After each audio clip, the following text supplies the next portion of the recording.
안녕하세요. 여러분의 경제의 머리를 짱하게 만들어드릴 짱 박사입니다.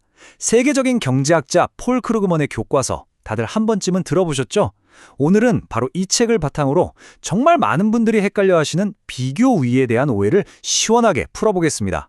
아마 오늘 제 설명 듣고 나시면요, 국제무역 관련 뉴스가 완전히 다르게 보이실 겁니다. 진짜로요? 자, 본격적으로 시작하기 전에 제가 질문 하나 던져볼게요. 여러분, 자유무역, 우리한테 과연 이득일까요? 손해일까요? 뉴스만 보면 어떤 날은 좋다고 했다가 또 어떤 날은 우리 일자리를 다 빼앗아 간다고 하고 너무 헷갈리지 않으세요? 괜찮습니다. 오늘 이 복잡한 문제에 대해 아주 명쾌한 관점을 갖게 되실 겁니다. 네, 그래서 오늘 우리가 함께 깨부술 대표적인 오해 세 가지가 있습니다. 바로 생산성 신화, 저임금 경쟁 신화, 그리고 착취 신화. 이 세 가지만 제대로 알아도 무역의 진짜 의미가 보이기 시작할 겁니다. 자, 그럼 첫 번째 오해부터 바로 들어가 보죠. 첫 번째 신화, 바로 생산성에 대한 겁니다. 많은 분들이 이렇게 생각하시죠. 아니, 무역해서 남는 게 있으려면 우리가 저 나라보다 뭐라도 더 잘 만들어야 하는 거 아니야? 그러니까 우리가 모든 면에서 최고여야만 무역이 의미가 있다는 생각, 과연 이게 맞을까요? 네, 바로 이 생각입니다. 자유무역은 우리나라가 외국보다 더 생산적일 때만 이롭다. 뭔가 경쟁에서 이겨야 한다는 생각 때문에 얼핏 들으면 굉장히 그럴듯하게 들리죠. 하지만 경제학적으로 봤을 때 이게 바로 비교 우위에 대한 가장 큰 오해 중 하나라는 사실. 자, 이 원칙이 바로 핵심입니다. 무역으로 얻는 이익은요, 절대 우위, 그러니까 내가 모든 걸 다 잘해, 이런 능력에서 오는 게 아니에요. 바로 비교 우위에서 오는 겁니다. 이게 무슨 말이냐? 심지어 한 나라가 모든 상품을 만드는 데 있어서 다른 나라보다 좀 비효율적이라도 무역은 여전히 양쪽 모두에게 이익이 될 수 있다는 거예요. 아니, 왜 그럴까요? 생각해 보세요. 만약 무역을 안 한다? 그럼 그 나라는 모든 걸 혼자 아주 비싸고 비효율적으로 만들어야 하잖아요. 근데 무역을 하면 자기가 그나마 상대적으로 덜 비효율적인 거에만 딱 집중하고 나머지는 사오면 되니까 훨씬 이득인 거죠. 그러니까 진짜 중요한 포인트는 이거예요.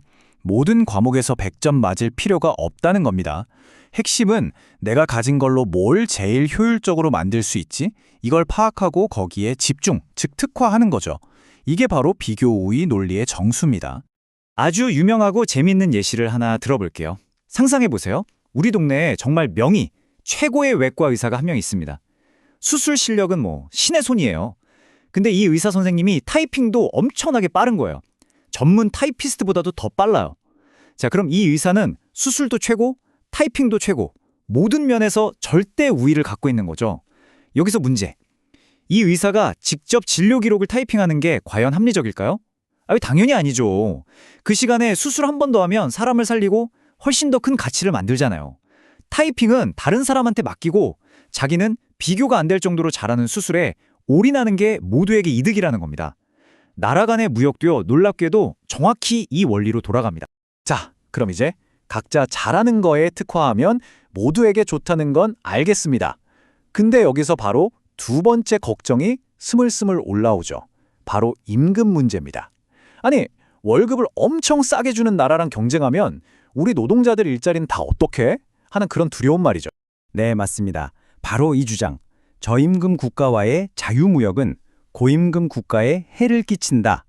특히 선진국에서 정치적으로도 굉장히 자주 등장하는 아주 강력한 주장인데요. 과연 이 우려는 사실일까요? 현실은 조금 더 복잡합니다.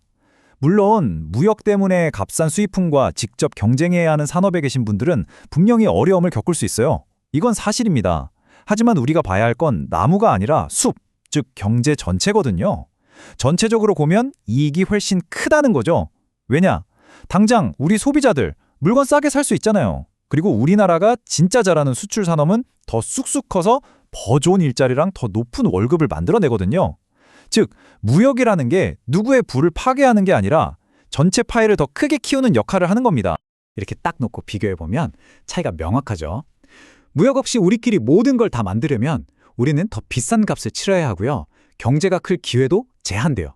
반면에 무역을 하면 어때요? 우리는 소비자로서 더 싸게 즐길 수 있고 국가는 가장 잘하는 산업에 집중해서 세계로 뻗어나가면서 더 높은 부가가치를 만들어낼 수 있는 겁니다. 지금까지는 주로 선진국 입장에서의 오해를 다뤘는데요. 이번엔 시각을 확 바꿔보죠. 혹시 우리가 저임금 국가의 노동력을 착취하고 있는 건 아닐까? 이게 바로 세 번째 오해, 착취 신화로 이뤄집니다. 자유무역이 가난한 나라의 노동자들을 희생시키는 시스템이 아니냐는 아주 날카로운 윤리적인 질문이죠. 바로 이 주장입니다. 감정적으로 굉장히 호소력이 강하고 실제로 많은 분들이 걱정하는 부분이에요. 우리가 입는 이 값싼 옷, 신는 신발이 혹시 저 먼 나라 노동자들의 피와 땀 위에 만들어진 건 아닌지 한 번쯤 생각해 보게 되죠. 이 질문에 답하려면요, 관점을 좀 바꿔야 합니다. 그렇다면 대안은 무엇인가를 물어야 해요. 물론 개발도상국의 노동환경, 우리 기준으로 보면 열악한 게 사실일 수 있습니다. 하지만 경제학자들은 더 근본적인 질문을 던져요. 만약 무역이 없었다면 그 사람들의 삶이 지금보다 더 나았을까? 수출 공장이 없었다면 이 노동자들은 아마 더 열악한 농촌에서 일하거나 아예 아무런 일자리도 갖지 못했을 가능성이 훨씬 높다는 겁니다. 그래서 이 대안이라는 개념이 정말 중요해집니다. 핵심은 이거예요. 외국 노동자들의 상황을 우리 기준으로만 아이고 저 월급 받고 어떻게 살아 이렇게 재단하면 안 된다는 겁니다. 대신 뭘 봐야 하냐면 만약 저 공장이 없었다면 저 사람에게 어떤 다른 선택지가 있었을까? 바로 이걸 봐야 한다는 거죠. 공장에서 일하는 게 물론 힘들겠죠. 하지만 그 대안이 굶주림이라면요. 그렇다면 그 공장은 착취의 현장이 아니라 그 사람에게 주어진 선택지 중에 가장 나은 기회일 수 있다는 겁니다. 자, 이렇게 우리는 비교 우위를 둘러싼 아주 깊고 뿌리 깊은 오해 세 가지를 하나씩 살펴봤습니다. 생산성 문제, 임금 경쟁 문제, 그리고 착취 문제까지요. 이제 이 모든 걸 종합해서 무역의 진짜 의미가 뭔지 깔끔하게 정리해 보겠습니다. 오늘 내용의 핵심 딱 세 가지로 요약됩니다. 첫째, 무역의 이익은 누가 모든 걸 잘하냐가 아니라 누가 뭘 상대적으로 더 효율적으로 하냐, 즉 비교 우위에 달려있다. 둘째, 무역이 특정 분야에는 어려움을 줄 수 있지만 경제 전체의 파이를 키워서 결국 모두에게 이익이 된다.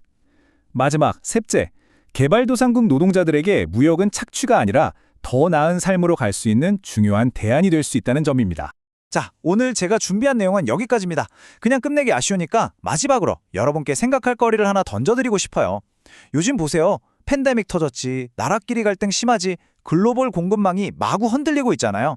이런 불안정한 시대에 우리가 오늘 배운 효율성을 최고로 치는 이 비교의 원칙, 과연 그대로 적용해도 괜찮을까요?